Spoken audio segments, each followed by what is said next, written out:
ناظرین، ترک کہاں سے آئے تھے؟ ترک قوم کا اوغوز خان سے کیا تعلق ہے؟ ترک قوم پوری دنیا میں کیوں اور کیسے مشہور ہوئی؟ یہ تمام باتیں ہم ان ویڈیوز میں تفصیل سے بتا چکے ہیں۔ آج ہم بات کرتے ہیں کہ سلجوق سلطنت کے بہادر سلطان الپ ارسلان کے بارے میں، جس نے مٹھی بھر 20,000 اسلامی فوج کو 3 لاکھ کے صلیبی لشکر سے لڑا کر عالم کفر کو گہری سوچ میں ڈال دیا تھا۔ ناظرین، سلطان الپ ارسلان کا سلسلہ نسب کچھ اس طرح ہے۔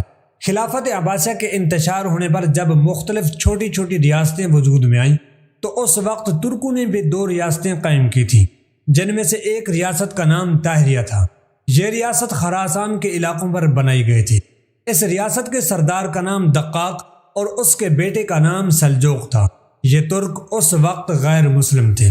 سلجوق کچھ خاندانوں کے ساتھ ہجرت کر کے وسط ایشیا میں بخارا کے قریب جند مقام پر آ کر آباد ہوا۔ مسلمانوں سے دوستانہ تعلقات کی وجہ سے سلجوق اپنے پورے قبیلے کے ساتھ یہاں پر مسلمان ہو گیا۔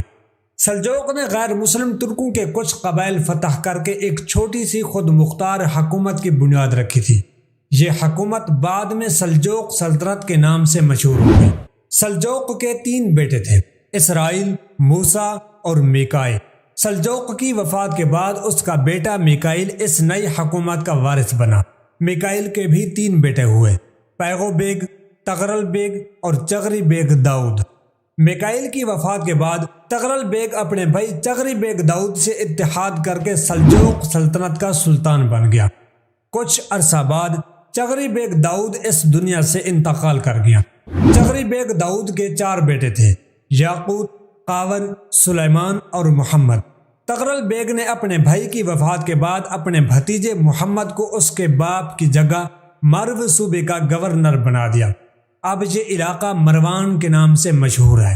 تغرل بیگ نے 3 شادیاں کی تھیں، لیکن ایک بیوی سے بھی آپ کی حقیقی اولاد نہ ہوئی۔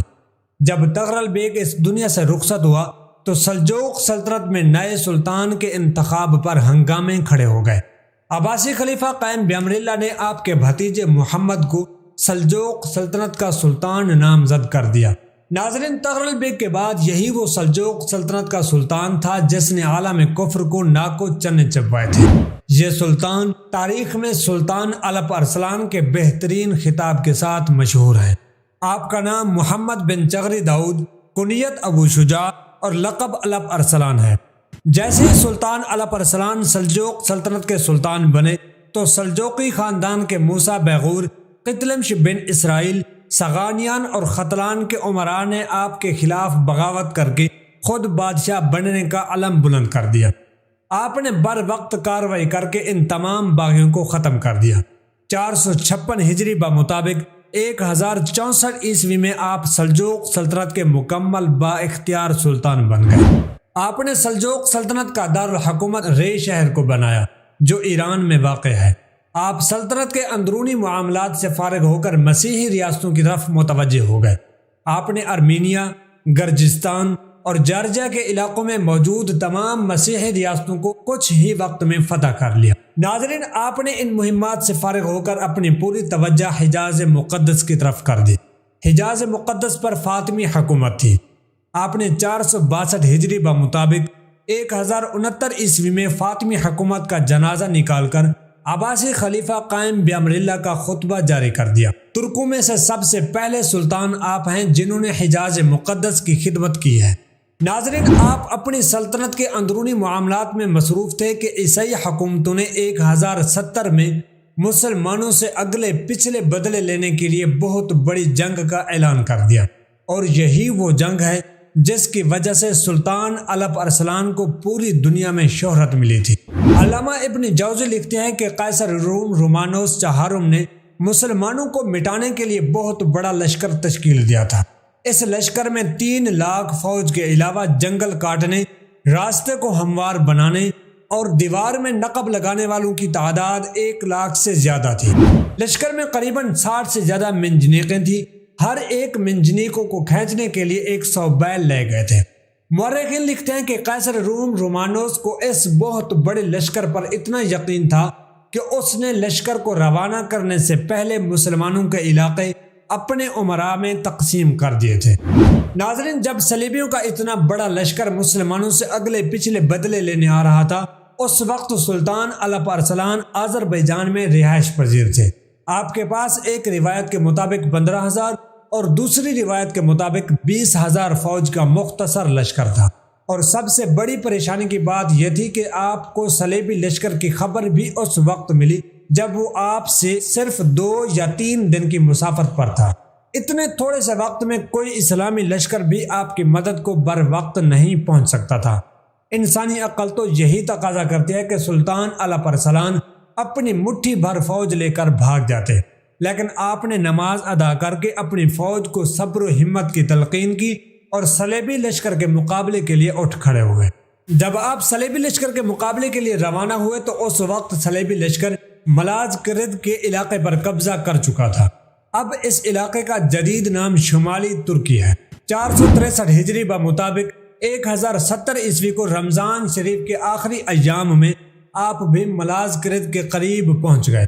آپ نے قیصر روم رومانوس کو اسلامی روایت کے مطابق صلح کا پیغام بھیج دیا، لیکن قیصر روم نے اپنی فوجی طاقت کے نشے میں سلطان کے پیغام کو ٹھکرا دیا اور کہا کہ اگر آپ صلح چاہتے ہیں تو آپ اپنے تمام علاقے ہمارے قبضے میں دے دیں۔ آپ نے قیصر کا جواب سن کر اسی وقت حملہ کرنا چاہا، لیکن آپ کو ایک بزرگ عالم نے یہ مشورہ دیا کہ آپ کل جمعہ کی نماز ادا کر کے پھر میدان جنگ میں جائیں، کیونکہ مسلمانوں کی عادت ہے کہ وہ نماز جمعہ ادا کر کے عالم اسلام کے لیے خصوصی دعا کرتا ہے، اور ممکن ہے کسی ایک مسلمان کی دعا آپ کی فتح کا سبب بن جائے۔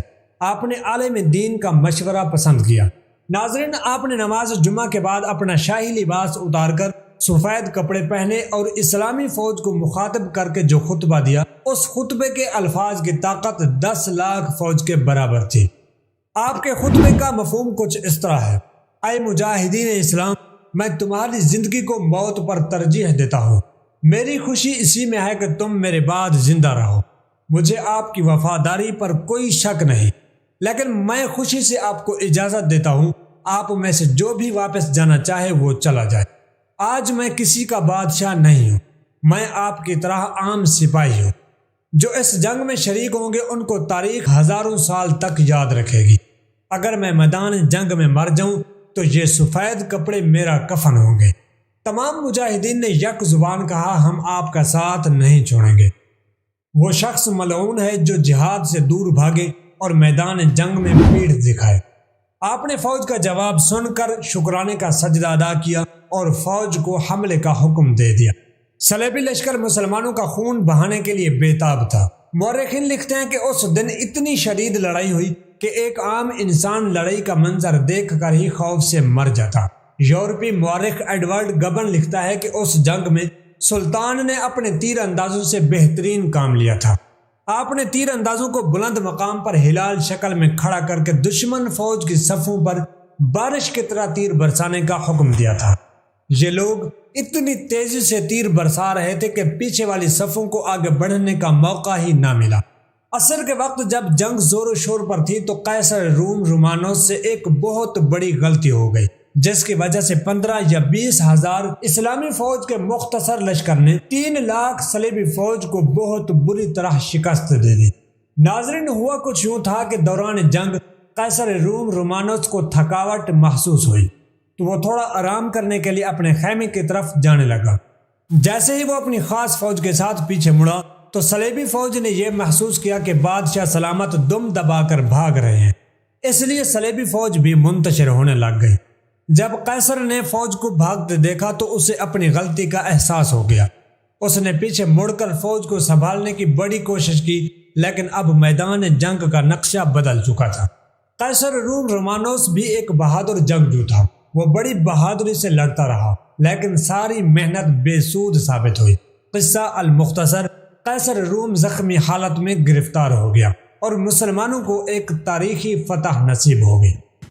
ناظرین، اس تاریخی فتح کے بعد سلطان الپ ارسلان کی شہادت ہو گئی۔ ہوا کچھ یوں تھا کہ آپ 2.5 لاکھ فوج کے ساتھ بلاد ترکستان کو اپنے زیر نگین کرنے کے لیے 465 ہجری بمطابق 1073 عیسوی کو روانہ ہو گئے۔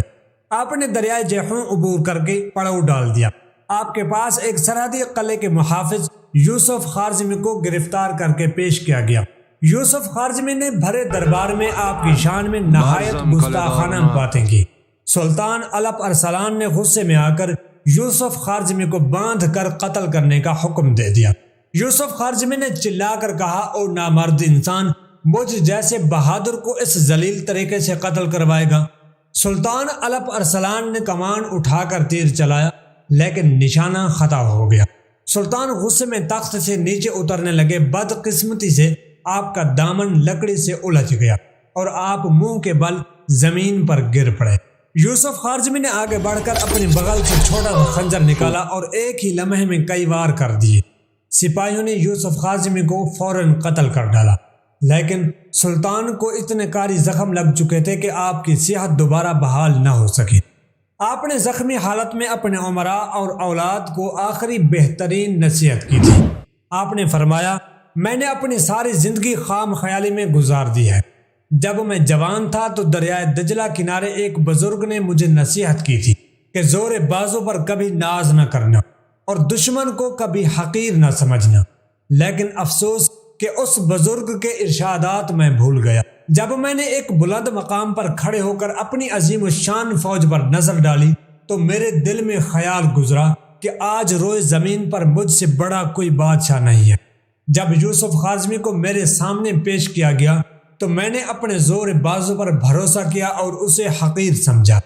اس غرور پن کا نتیجہ یہ ہوا کہ اللہ تعالیٰ نے مجھے اپنی 10,000 خاص فوج کے درمیان ایک معمولی قیدی کے ہاتھ سے مروا دیا۔ میں تمہیں نصیحت کرتا ہوں، کبھی غرور نہ کرنا اور ہمیشہ اللہ پر بھروسہ رکھنا۔ ناظرین، آپ کے زخم اتنے گہرے تھے کہ آپ 10 ربیع الاول 465 ہجری بمطابق 24 نومبر 1073 عیسوی کو 40 سال کی مختصر عمر میں اس فانی دنیا سے رخصت ہو گئے۔